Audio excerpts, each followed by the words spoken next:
If you're a full-stack developer today, your job might not look the same after 2025. And here's why.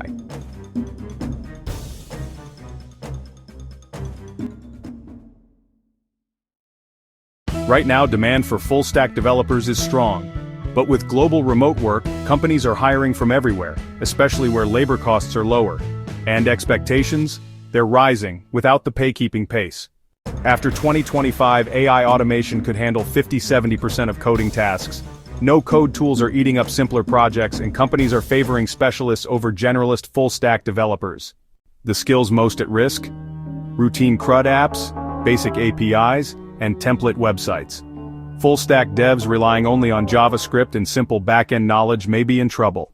What will thrive?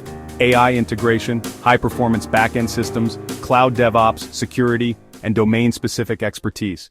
So what can you do? Sharpen your coding, learn AI-assisted development, build complex problem-solving projects, not just CRUD apps, network, adapt fast to emerging tech trends.